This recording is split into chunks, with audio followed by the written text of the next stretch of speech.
welcome back. Tomorrow is Ageism Awareness Day, and That's why we're here? We want all of us to be more aware. There's actually a national movement going on right now addressing ageism and why it's important to talk about it. This is Ann Assman. She's joining us.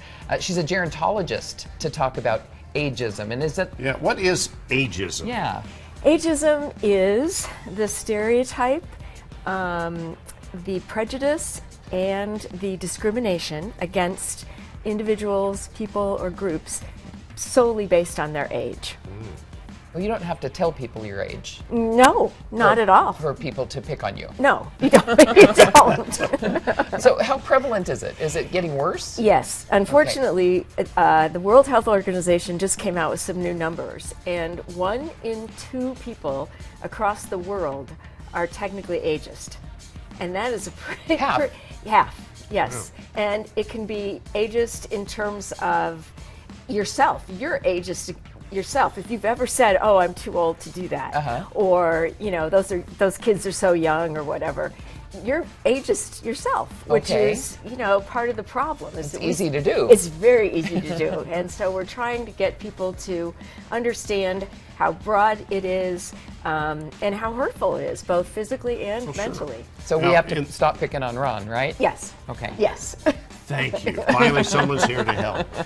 But joking about that aside, ageism in the workplace is a serious thing. Yes, it is. Yeah. And it's unfortunate that after COVID, most of the older adults never really got back to work. There was a much larger proportion of them who did not go back to work or were not offered their jobs back than there are ones that were. And that really kind of tipped the scales a little bit today on how many older adults are go back in the workforce. A lot of them took to retirement. Well, people live longer now. Oh yeah, so, they do. And they're working longer. Some have to work longer. That's right. That's exactly right.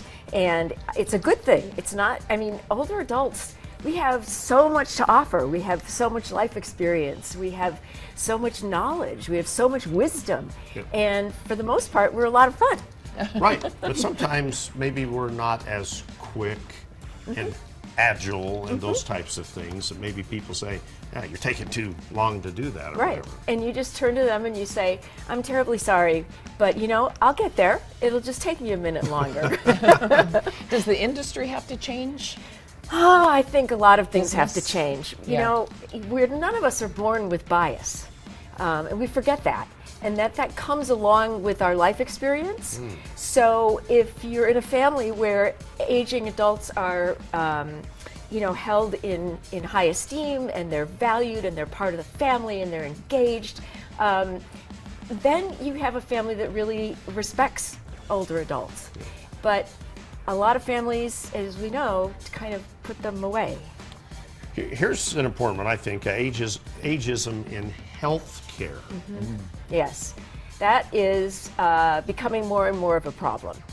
Unfortunately, that is something that is not taught in medical residencies or in medical school, and it has a lot to do with how you approach people and how you speak to them. You go into a doctor's office and they might speak more loudly, or they might, call you sweetie or honey and all that kind of thing. And that's just not appropriate. Not every older adult has a hearing problem. Right. And certainly not every adult is has problems thinking or cognitive disorders. It's just this unfortunate grouping of everybody who's over a certain age, into one category with all these assumptions. Well, and the assumptions are that they're weak, and that's, exactly. And there are a lot of scams. Yes, there's a lot of scams. Attack older people. Yeah, yes. Older people are targeted. Yes, they are definitely targeted, and it's really unfortunate. There's a lot of education, however, that's going on right now with that. That's one of the things that we do with a lot of our older adults is to teach them how to recognize those things. What's going on tomorrow for Ageism Awareness? Yep. Tomorrow there's going to be a lot of organizations that are getting together to celebrate. We have a group that we're working with right now who are older adults, and hopefully we will have a little. Where is this? This is up at HMHI, at the Huntsman Mental Health Institute. Oh, great. Yeah. Okay. Yep. Yep. Okay, well, that's pretty cool. So maybe we should go. You guys should come. It's great. I mean, being with our peers in our older, adult community is just really exciting. Inspiring. Yes. Should we ban the word elderly? Yes, Yeah. absolutely. The new terminology, which has been around for a couple of years, is older adult, and then you qualify that by putting in an age range. Okay. So you put 65 plus, or you say, 65 to 74, or 80 and over, those kinds of things. So you really don't call people elderly anymore. Yeah. Okay. Take it as an So insult. knock it off. Yeah. That's right.